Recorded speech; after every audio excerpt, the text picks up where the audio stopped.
Agora a gente vai para o nosso texto, Apocalipse capítulo 3. Apocalipse capítulo 3.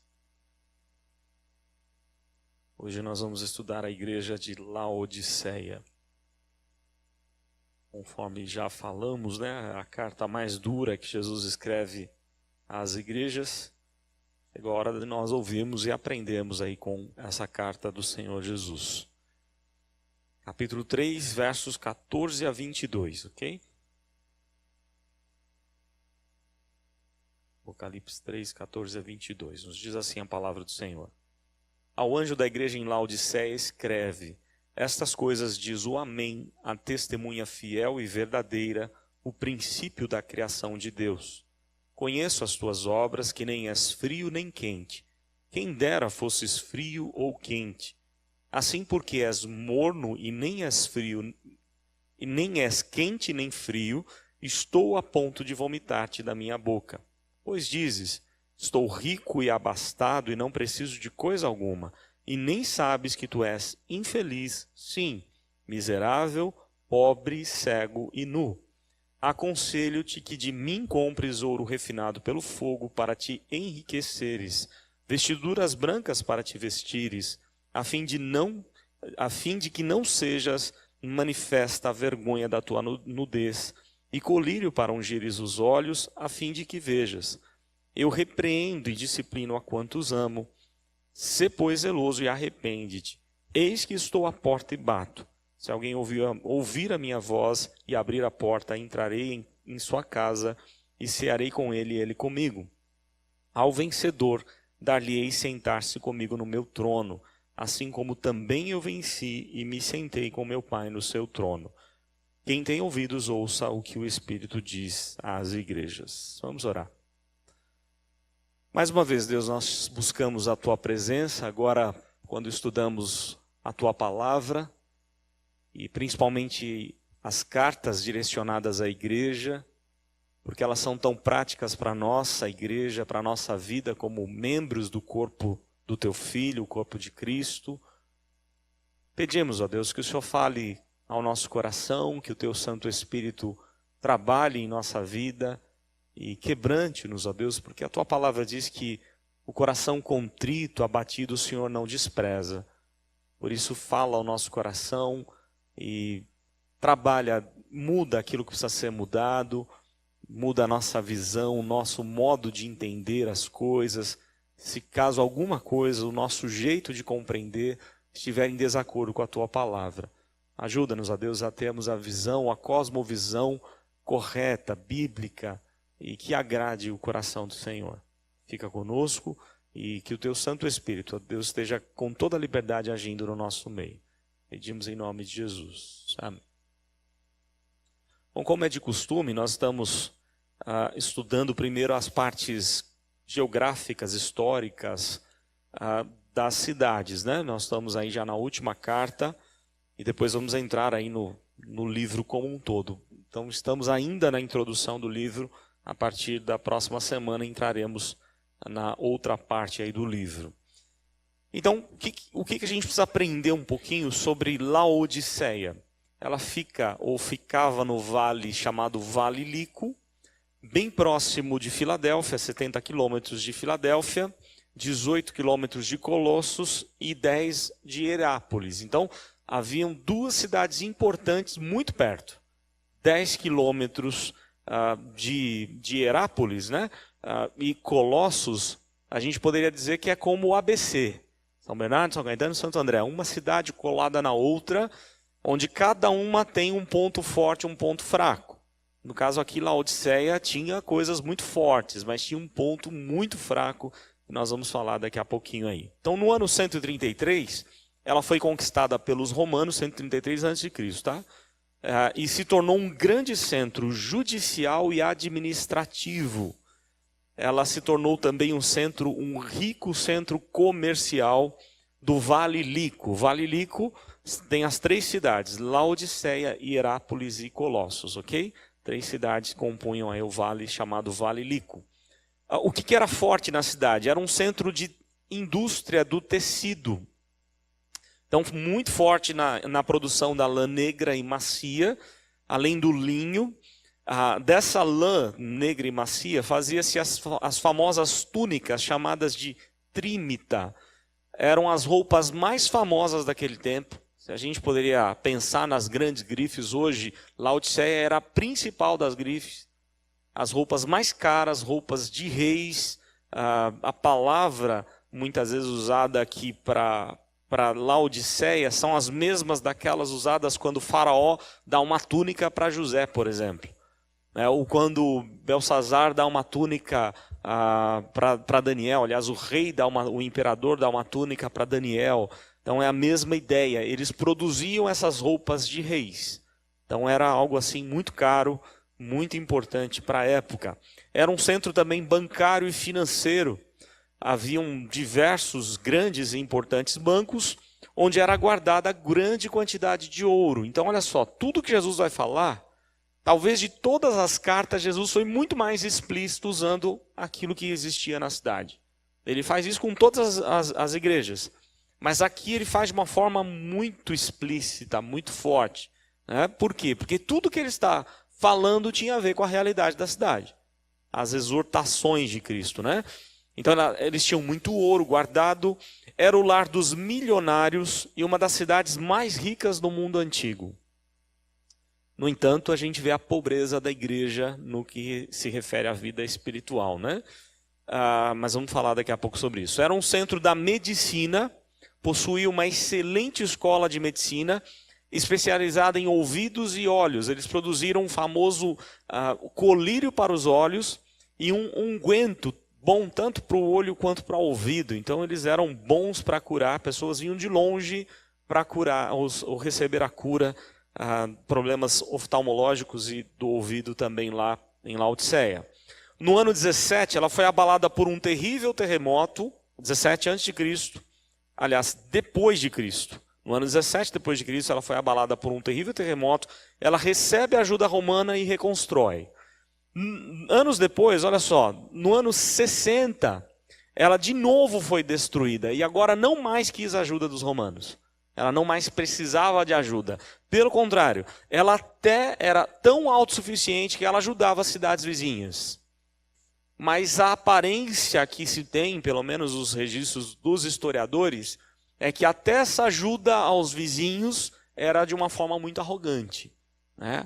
Era mostrar que tinha condições, não era com a motivação certa. E se nós pensarmos na palavra que Jesus traz à igreja, isso bate muito com aquilo que os historiadores pensam da própria cidade. A água de Laodiceia, eles não tinham uma água boa. E aí eles tinham dinheiro para fazer grandes obras e eles pensaram numa grande obra. Fazer um aqueduto que saía de Hierápolis. Hierápolis é a terra das águas quentes, águas que ajudavam na saúde. Então, qual que era a grande questão? Se você quer ir para uma cidade para banhos terapêuticos, você ia para Hierápolis. Se você quer, no verão, no calor, se refrescar, refrigério, você vai para águas de Colossos, águas puras, cristalinas e refrescantes de Colossos. E Hierápolis não tinha essa água boa, então eles produzem um aqueduto para trazer água da água quente de Hierápolis, só que essa água chegava de maneira complicada, né? Por duas razões. Primeiro, ela não chegava quente e nem fria, e que é o ponto aqui de Jesus, a gente vai falar sobre isso daqui a pouco. E um outro problema, ela passava por lugares e ela é cheia de impurezas. E ela causava problemas para a saúde. Ela não era boa para nada. E é o ponto que Jesus vai falar sobre essa cidade. A cidade possuía muitos teatros, um ginásio para banhos, vários estádios. E hoje só ruínas há dessa cidade. Os dados religiosos que eu separei aqui, que julgo mais importante, nas proximidades de Laodiceia estava um famoso templo conhecido como a Casa do Deus da Frígia. E essa escola de medicina da cidade estava ligada a esse templo. A igreja, Paulo vai escrever uma carta aos laodicenses que não é achada, nós não temos essa carta, muito provavelmente porque as mesmas coisas Paulo já tinha dito em outras cartas e Deus não quis preservar né? Nós não foi achada a carta de Paulo aos Laodicenses. O que é interessante é que há uma citação na carta de Colossos. Quando ele escreve Colossenses, ele faz uma citação ao pastor da igreja e dá a impressão de que era uma dura no pastor, na liderança da igreja.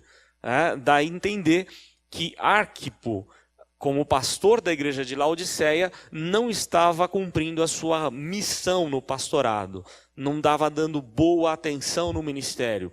O que pode ser, alguns deduzem, pode ser a raiz do grande problema. Quando você tem uma liderança que não está focada na verdade de Deus, na palavra de Deus, que não leva a sério o ministério, o resultado é drástico, como anos depois acontece aqui nessa carta de Cristo à igreja. É bem provável que esse seja a raiz do problema. Os judeus eram muitos judeus, porque eles foram levados para lá por Antíoco III, ainda antes de Jesus, e aí eles ficaram por ali, cerca de 7.500 judeus adultos, participando aí do comércio, de tudo aquilo que era forte na cidade. Então, são questões apenas históricas, geográficas, sociais, políticas, para a gente poder entender um pouco mais o contexto da carta. E agora a gente vai para o capítulo 3, verso 14.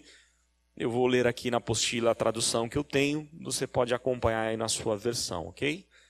Então vamos lá, verso 14.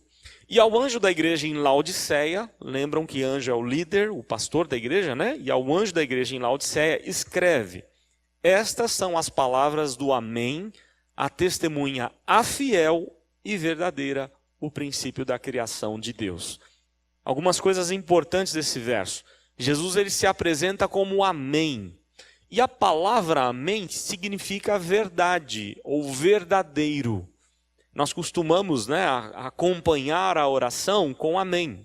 Seria a mesma coisa que você dizer sim, é verdade. Você está concordando com aquilo que está sendo dito a Deus, né, em oração.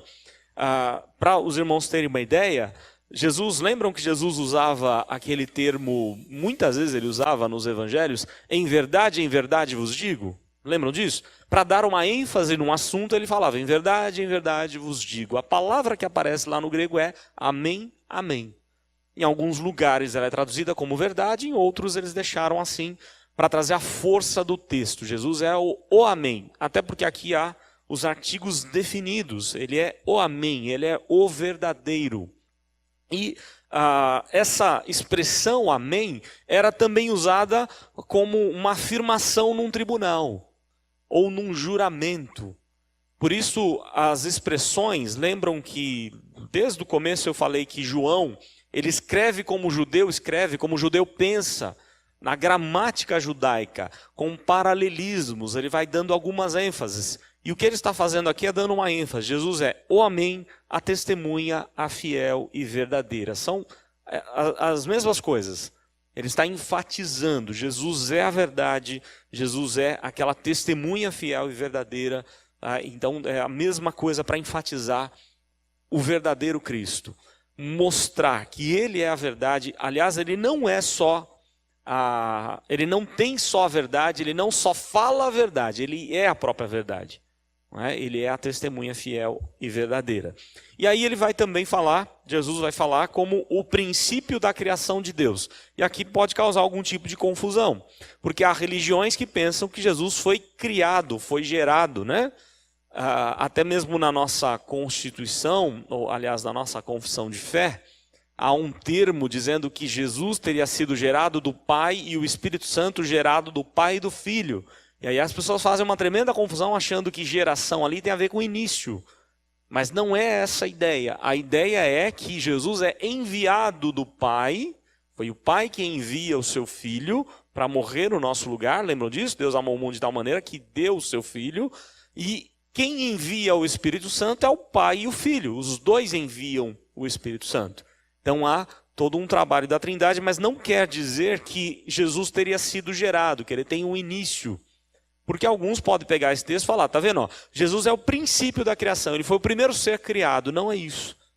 A ideia de princípio da criação é aquilo que vários textos da palavra de Deus, como Colossenses nos diz claramente, como Romanos também vai falar, que tudo foi criado por meio dele e para ele.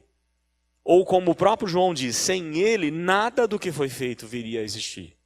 Jesus é todo o princípio ativo da criação. Ele estava lá na criação e sem ele nada existiria. Tudo é feito por ele, através dele e para ele. É para a glória do nome dele. Paulo deixa isso claro aos Colossenses, dizendo que aprove ao Pai colocar Cristo no centro. Escreve aos Filipenses, dizendo que todo joelho vai se curvar e se dobrar diante de Cristo. Não é? Por quê? Porque tudo foi feito para isso, para a glória do nome do Filho de Deus. O próprio Pai planejou isso lá na eternidade, junto com o Filho e com o Espírito. Então, o princípio da criação é que tudo teria sido criado por meio dele, e que ele transforma, assim como, lembram como é que era a criação? Vamos tentar lembrar o texto lá da criação. Os 2 primeiros versos da palavra de Deus, né? No princípio criou Deus os céus e a terra, lembram disso? Como é que estava a terra? A terra era sem forma e vazia, havia trevas sobre a face do abismo, e o Espírito de Deus pairava por sobre as águas. As palavras do verso 2 de Gênesis 1 deixam claro que havia um caos, havia uma anarquia, havia um problema a ser resolvido. Né? Qual era o problema? Ainda não estava pronta. Ela precisava ser trabalhada para quê? Para que o homem viesse a habitar nessa terra.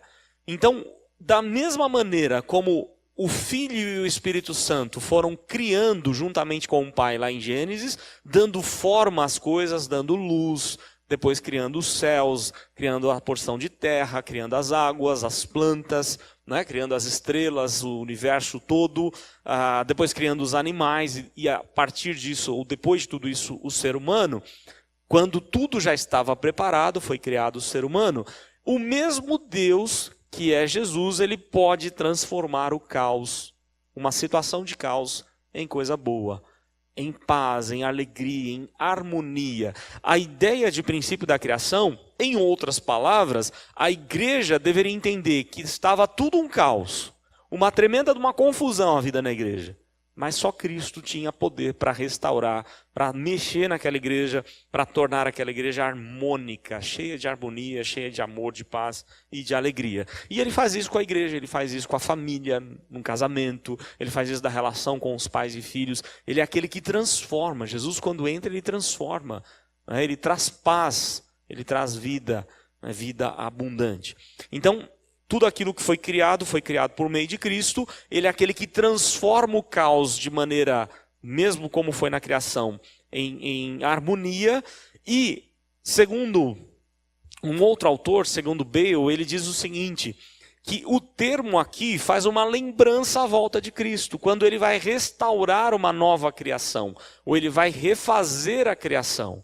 Nós iríamos voltar ao contexto da criação de perfeição, agora, claro, uma perfeição ainda melhor, sem a possibilidade de queda, de pecado. Então, o princípio da criação também tem um alvo escatológico, tem um alvo apontando para a volta de Jesus. Ele um dia vai vir e vai restaurar tudo o que era desde o princípio. É essa a ideia, ou as ideias que a expressão coloca para a gente. Então, verso 14, aí verso 15. Conheço tuas obras, que não és frio e nem és quente. Gostaria que fosses frio ou quente. Olha só, expressa um desejo de Deus, né? O desejo do próprio Cristo de que a igreja fosse ou quente ou fria. Algumas pessoas, ao ler o texto, meio que de uma forma sem prestar atenção, talvez você tenha até ouvido sermões, que as pessoas vão falar assim, ó, você nunca pode ser frio, você tem que ser sempre quente. Não é? Mas não é isso que o texto está dizendo. O texto diz que a igreja não era nem quente e nem fria. Quem dera fosse crente ou frio. Crente é boa, né? Quem dera fosse quente ou fria. A crítica de Jesus é que ela era morna. Tá? Então, a questão de ser frio aqui, como muitos acusam a nossa denominação presbiteriana, alguns até falam de sorveterianos, né? Porque somos muito frios. No entanto, aqui seria até um elogio de Cristo. Quem dera a igreja de Laodiceia fosse um sorveteriano, né? Fosse fria nesse ponto. Ela seria elogiada por Cristo. A questão não é essa. Então aqui há um elogio. Aliás, um desejo, expressa um desejo. Gostaria que fosses frio ou quente. E aí ele vai dar a exortação. Assim porque és morno, o grande problema és morno e não quente nem frio, estou para te vomitar ou a vomitar-te da minha boca. Aqui é a grande exortação de Cristo, de uma forma duríssima, e que a gente pode aprender algumas coisas aqui. Eu já falei para os irmãos sobre a água morna da cidade, tá? E Jesus está pegando essa figura que eles conheciam muito bem, uma água que vinha de Herápolis, vinha caminhando, né, ou andando aí, ou seguindo por um fluxo de 10 quilômetros, ao chegar ali, ela estava morna, ela não era nem quente e nem fria. E aí ela não servia para quase nada, né? O pior, ela era cheia de carbonato de cálcio, de impureza. Por onde ela passava, ela vinha trazendo isso das rochas. E aí ela era cheia de carbonato de cálcio, de onde você tira o giz e outras substâncias, causando problemas, causando náuseas nas pessoas. Então olha só como Cristo ele faz isso direitinho. Ele pega aquilo que é muito conhecido, porque não havia água pura na cidade. Ele vai dizer, olha, a cidade, a igreja está como está a cidade. E o resultado, estou para te vomitar ou a vomitar-te. A expressão é duríssima, eu estou para te rejeitar. E faz algumas lembranças, né? Lembram, ou faz a gente lembrar de alguns textos, como as exortações de Cristo aos fariseus hipócritas.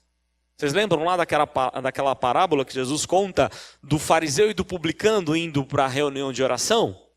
E o fariseu orando, né? Senhor, eu não sou como esse publicano, porque eu dou o dízimo, porque eu sou bonzinho, porque eu venho aqui, né? E começa a falar dele próprio. E aí o publicano fala o quê? Senhor, tem misericórdia de mim, pecador, miserável pecador.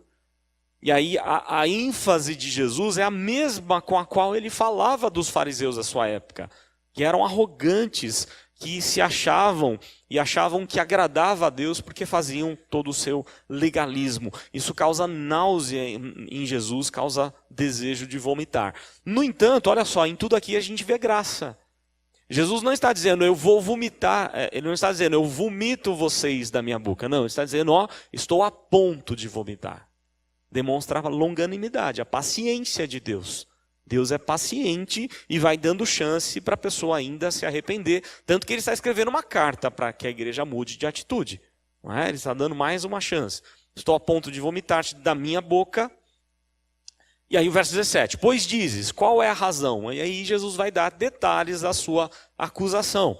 Pois dizes, rico sou e me enriqueci pelo próprio esforço. Olha só, eu me enriqueci pelo próprio esforço, eu não preciso da ajuda de ninguém. Lembram do que aconteceu no segundo terremoto da cidade?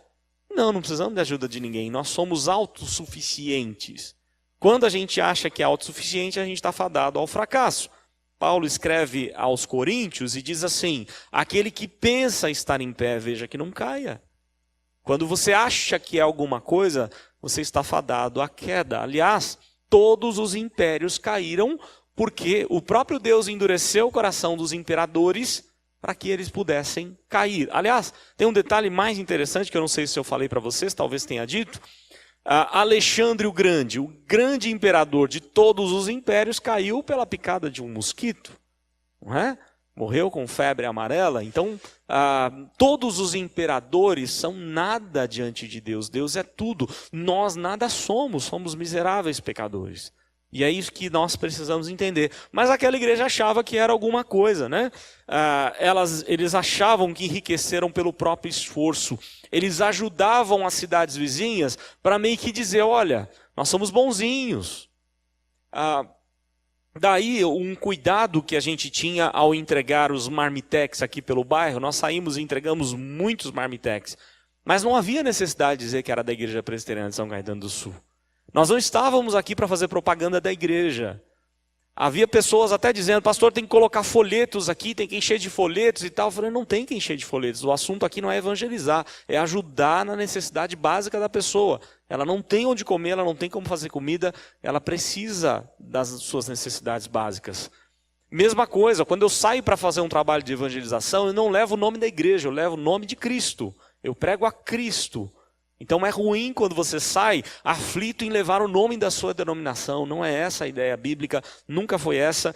Essa é a ideia de uma igreja arrogante, que acha que é melhor do que as outras.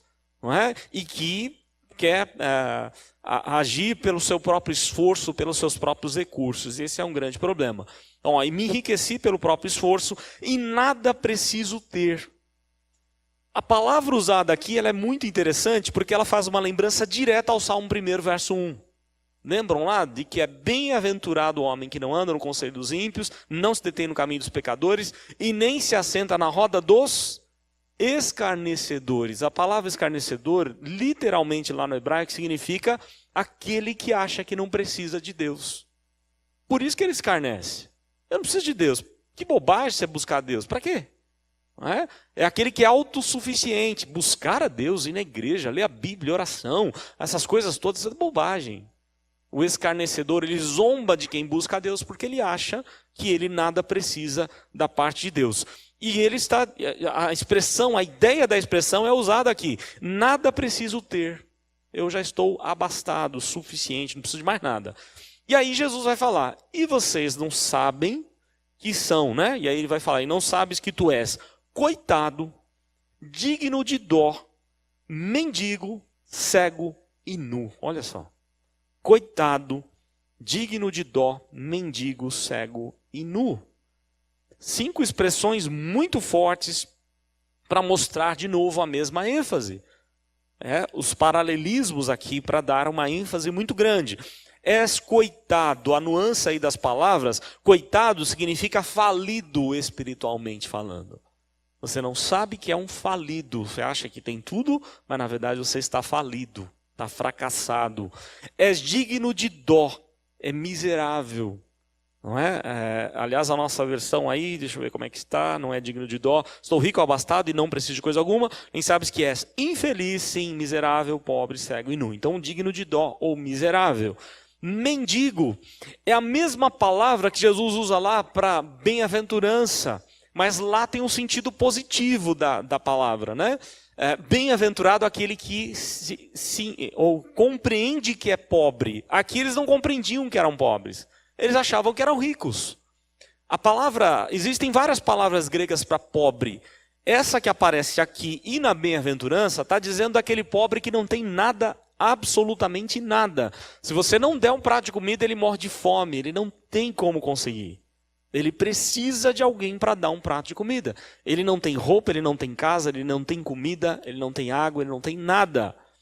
Jesus lá vai ensinar na bem-aventurança que é muito bem-aventurado, é muito feliz aquele que é um pobre de espírito, aquele que reconhece que não há algo em si mesmo que agrade a Deus, que carece totalmente de Deus, da graça do Senhor.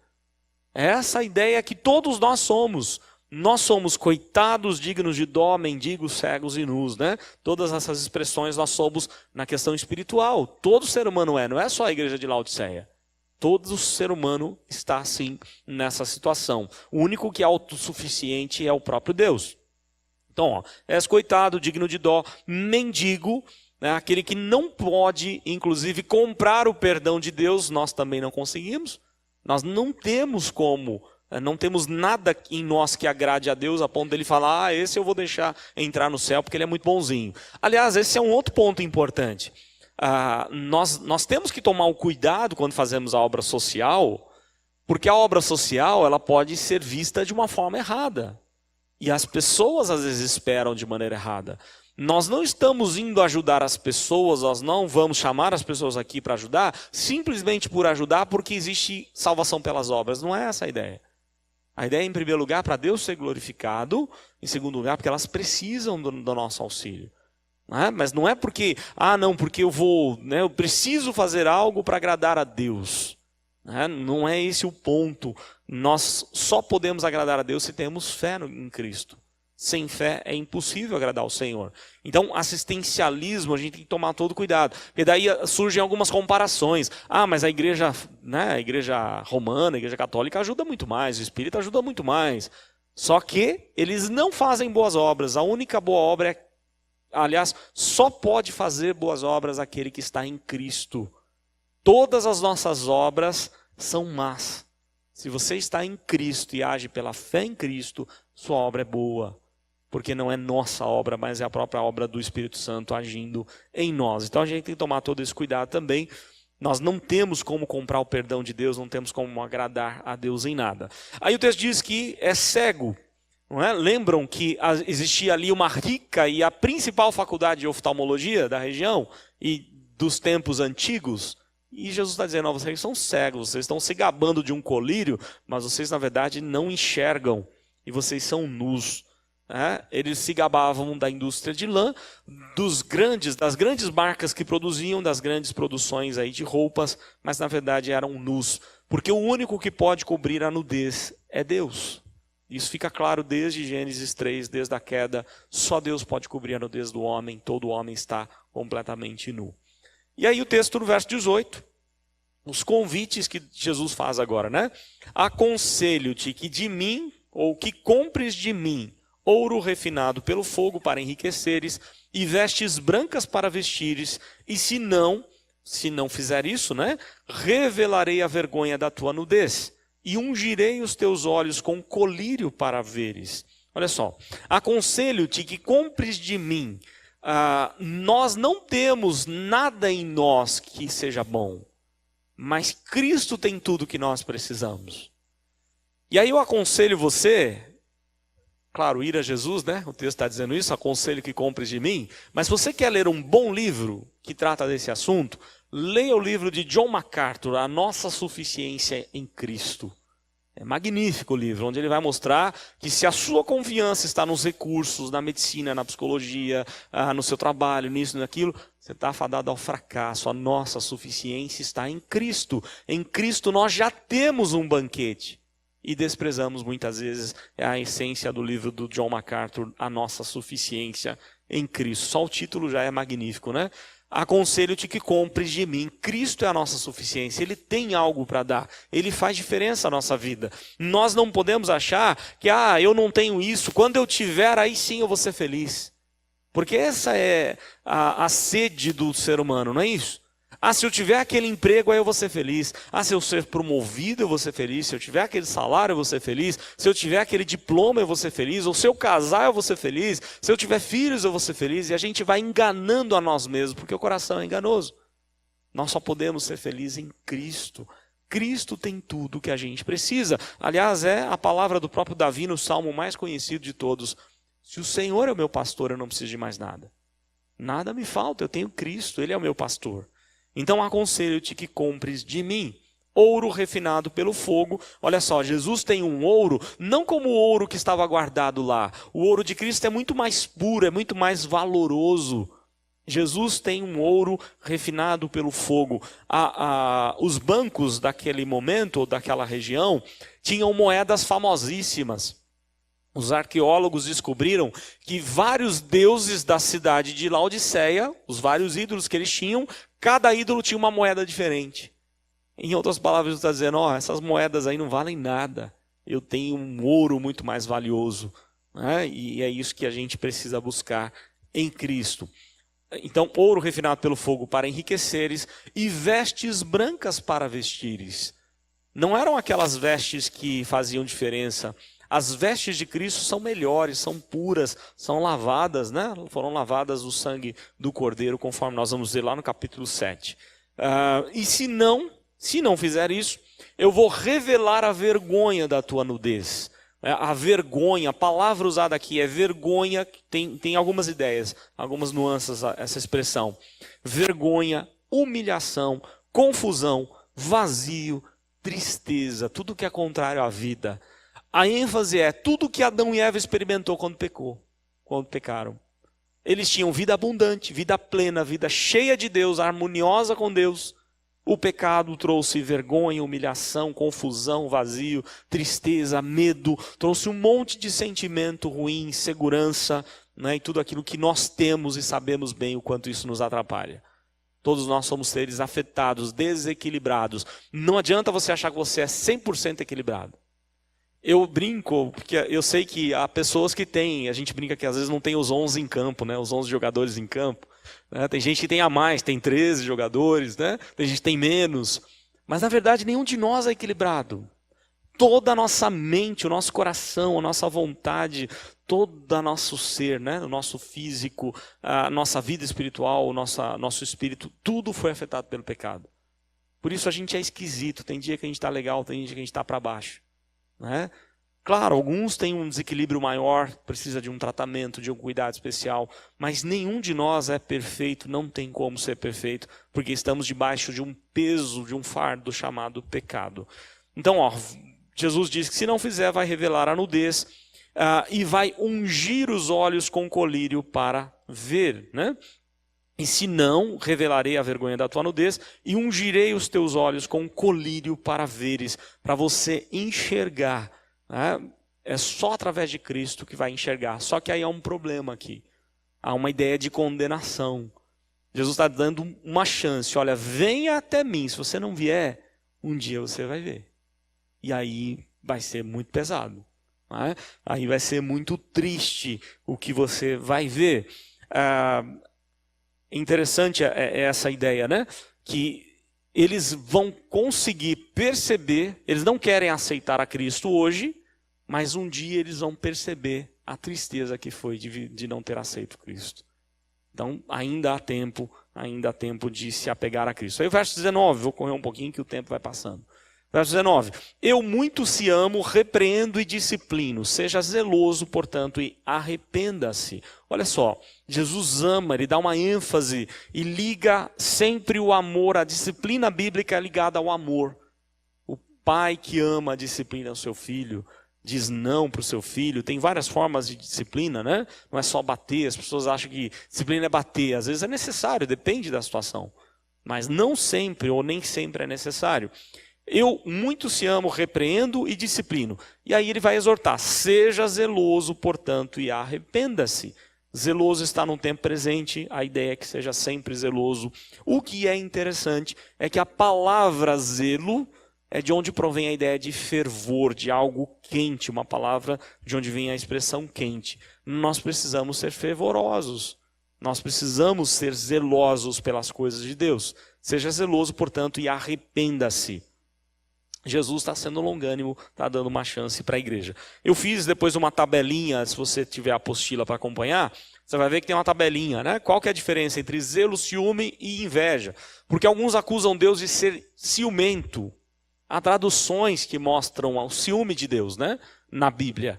Eu prefiro entender, porque a mesma expressão zelo e ciúmes, no grego seria a mesma expressão. E eu traduziria para Deus como zelo e não como uma ideia de ciúmes. Às vezes é até a mesma palavra como provação e tentação, lembram disso? É a mesma palavra, provação e tentação. Só que para Deus nunca pode ser tentação. Deus a ninguém tenta, diz a Bíblia. Mesma coisa de ciúme e zelo, há uma diferença grande. Eu queria só ler as diferenças aqui bem rapidinho. Zelo é um esforço em prol de alguma coisa. É uma admiração, um cuidado, um desejo de você cuidar e valorizar o que você tem. Sempre o zelo tem propósitos bons que glorificam a Deus e muda conforme o contexto que aparece na Bíblia. Os ciúmes provêm da má vontade para com alguém, o desejo de ser superior a alguém, aquela competição, vamos pensar no ciúme do casal? Muitas vezes é uma competição entre os dois e casamento não pode ser competição. Se for competição, está fadado ao fracasso, né? Então, o desejo de ser superior é o medo de perder, o desespero de perder o que você tem. Quem é muito ciumento, propósito sempre voltado para o mal, para a natureza má. Então, para Deus, eu prefiro sempre a tradução de zelo e nunca de ciúmes, porque ciúmes traz uma ideia pejorativa, uma ideia bem complicada. E aí eu fiz na tabelinha a diferença de ciúme e inveja. A palavra latina para inveja é olhar contra, é invídio. É você se desagradar pelo aquilo que a pessoa tem. Não é simplesmente cobiçar aquilo que o outro tem. Vai além da cobiça, que já é terrível. É você olhar contra, é você se sentir mal. Então, provém de ressentimento para com alguém. Desejo de tirar algo de alguém. Desagrado ao ver que o outro tem. É cobiça, é tudo isso de mal, que é a diferença entre zelo, ciúme e inveja. Depois tem alguns detalhes aí na tabelinha. Vamos seguir para terminar. Verso 20. Eis que estou à porta e bato, se alguém ouvir a minha voz e abrir a porta, entrarei para si, cearei consigo e ele comigo. Esse texto é muito usado em evangelização. Você já deve ter ouvido vários sermões evangelísticos, né? Só tem um problema, ele foi escrito para a igreja, não para incrédulo. Jesus está dirigindo a palavra a crentes. A igreja. Partindo de um pressuposto que são crentes, né? São pelo menos membros da igreja. Não há nenhum mal você também pregar o evangelho a partir desse texto, porque tem a ideia de graça aqui presente, não é? Só que o contexto é para a igreja. E aí a ênfase do texto é que Jesus está à porta e bate, ele bate constantemente, é um bater contínuo, é no presente, dando muitas chances. Jesus todos os dias nos convida a uma intimidade com ele. A palavra usada aqui é a tirada de Cantares, quando o esposo bate a porta para ter relação com a sua esposa, para ter conversas, amor com a sua esposa, intimidade. É essa a ideia. Então a ideia é, Deus sempre nos convida a uma vida íntima com Ele. Uma vida séria com Ele, uma vida de fidelidade, de amor a Ele. É essa a ideia da expressão. Se alguém ouvir a minha voz e abrir a porta, eu vou entrar, vou cear consigo e ele comigo. Aí o verso 21. Ao vencedor darei sentar comigo em meu trono, como eu também venci e sentei com meu trono, ou com o Pai em seu trono. A igreja, para os irmãos terem uma ideia, não daria tempo da gente pegar os textos e ver, mas a igreja ela vai julgar as 12 tribos de Israel, a igreja vai julgar o mundo inteiro e a igreja vai julgar os anjos juntamente com Cristo. Há uma responsabilidade sobre a igreja. Então nós vamos fazer parte de todo o governo e juiz de Deus. De alguma forma todos são governantes com Cristo. A ideia do chamado cultural, nós somos vice-reis com Cristo. Mas vai chegar o tempo que a gente vai reinar com Ele de uma forma ainda mais plena. E aí o verso 22, aquele que tem ouvidos ouça o que o Espírito diz às igrejas. Então só resumindo, e a gente já passa para a aplicação e já termina. O remetente, né, no verso 14, Jesus ele é colocado aqui como a própria verdade, o juiz justo e a testemunha fiel, todas as coisas feitas por intermédio de Cristo e para a glória de Cristo. Ele é o princípio da criação. Não tem elogio, a carta não dá nenhum elogio à igreja, há só críticas, e críticas pesadíssimas. Jesus conhece tudo sobre a igreja era indiferente, lembram da ideia do sal que não fazia diferença, sal insípido? Era um sal insípido. Jesus deseja que a igreja ofereça refrigério. Como era bom as pessoas irem para Colossos e ali ter aquela água, aquele refrigério. A igreja não dava refrigério a ninguém. Era uma igreja amarga, uma igreja triste, uma igreja sem vida. Né? E nem cura. Porque as pessoas que iam para Laodiceia iam para a cura dos banhos termais de Laodiceia. A igreja não oferece nem refrigério nem cura. Aí o negócio fica difícil, né? Perde todo o papel de ser igreja. A indiferença da igreja causa náuseas em Jesus. A igreja era arrogante material espiritualmente falando. A igreja se acha autossuficiente. Ela chegou a um estado deplorável. A advertência de Cristo, versos 18 e 19. Jesus tem algo muito melhor para oferecer. Jesus é o único que pode resolver o problema da igreja. Jesus convida a igreja a mudar. Ele disciplina quem ama. A igreja deveria ser cuidadosa nas coisas espirituais, ser zelosa nas coisas de Deus. A igreja deveria mudar o pensamento e depois as atitudes, que é arrependimento, né? Mudança de mente e atitude. Ouvir a voz do Espírito, ser sensível, buscar, né, comunhão e tudo mais. E a promessa, o vencedor vai receber a vida eterna e vai ter o direito de governar com Cristo. E aí a gente vai para a nossa aplicação e eu passo a palavra depois aos irmãos que quiserem. O que a passagem nos ensina? O que essa carta ensina? São várias lições, tem algumas aqui selecionadas. Talvez um dos maiores problemas que a igreja de Laodiceia tinha era deixar de cumprir o seu papel diante de Deus e da sociedade. Porque a igreja ela tem um papel duplo. Primeiro, diante de Deus. Ela está glorificando a Deus. Ela está cultuando a Deus de maneira agradável. Ela está sendo, né, agradável ao Senhor. E diante das pessoas. Porque há muita preocupação, muitas vezes, de fazer um culto que agrada ao Senhor. Isso na nossa denominação, eu posso dizer porque eu sou dela, né? Há um cuidado, um zelo num culto que seja de adoração a Deus. Mas será que há esse mesmo zelo de demonstrar essa luz de Cristo aos de fora? O zelo de missões, de evangelização e até usando da ação social para demonstrar o amor de Cristo? É algo para a gente pensar. Não é? Nós não podemos só nos reunir aqui, porque aliás é muito gostoso e agradável, não é? O coral canta bonito, os cânticos são bem ensaiados, aqui está tudo bonitinho. Mas lá fora o mundo tem trevas. E será que nós estamos fazendo diferença onde nós estamos? Lá no trabalho, dentro da nossa casa, né? Diante dos nossos queridos vizinhos, nós estamos fazendo diferença? Essa a ideia que o texto mostra para a gente. E um grande problema é que era uma igreja indiferente.